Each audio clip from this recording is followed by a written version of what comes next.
আব্দুল্লাহ ইবনে মাসউদ রাদিয়াল্লাহু তাআলা আনহু থেকে বর্ণিত, আল্লাহর নবী সাল্লাল্লাহু আলাইহি ওয়াসাল্লাম বলেন, যে ব্যক্তি কোরআনুল কারীমের একটা অক্ষর তিলাওয়াত করবে, আল্লাহ রাব্বুল আলামিন ওই ব্যক্তির আমলনামার মধ্যে সর্বনিম্ন 10টা নেকি দান করবে। জোরে বলেন সুবহানাল্লাহ।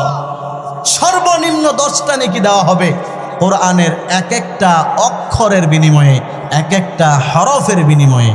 নবীজি সাল্লাল্লাহু আলাইহি ওয়াসাল্লাম গুরুত্ব বোঝানোর জন্য বলেন, লা আকুলু আলিফ লাম মিম হারফুন, আমি এই কথা বলি না আলিফ লাম মিম দেখতে তো মনে হয় একটা অক্ষর, না আমার উম্মতেরা শোনো, আলিফ লাম মিম এটা একটা অক্ষর নয়, বাল আলিফুন হারফুন ওয়া লামুন হারফুন ওয়া মিমুন হারফুন, বরং এখানে আলিফ একটা অক্ষর, লাম একটা অক্ষর, মিম একটা অক্ষর।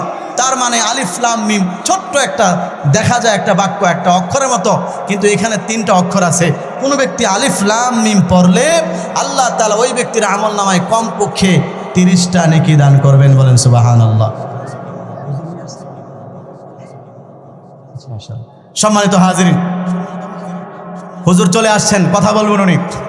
আমার আলোচনা শেষ, সর্বশেষ আমি আপনাদের সকলের কাছে একটা উদাত্ত আহ্বান রাখতে চাই।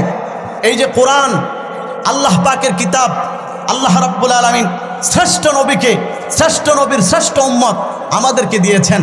আমাদের জন্য বলেন তো এই কোরআনের জন্য কিছু করণীয় আছে না নাই? আসতে বলেন কেন, জোরে বলেন আছে না নাই? আমাদেরও কিছু করণীয় আছে। 1 নম্বর করণীয় হচ্ছে নিজেরাই কোরআন পড়ব, শুদ্ধভাবে কোরআন শিখব, কোরআনের অর্থগুলো জানার চেষ্টা করব, ব্যাখ্যাগুলো জানার চেষ্টা করব। আমরা নিজেরা যদি না পারি, আমাদের সন্তানদেরকে এই মাদ্রাসায় ভর্তি করে দিব, তারা যেন কোরআন পড়ে। কমপক্ষে এই ওসিলায় নাজাত আল্লাহর কাছে পাবো, আশা রাখা যায়। রাজি আছেন ইনশাআল্লাহ?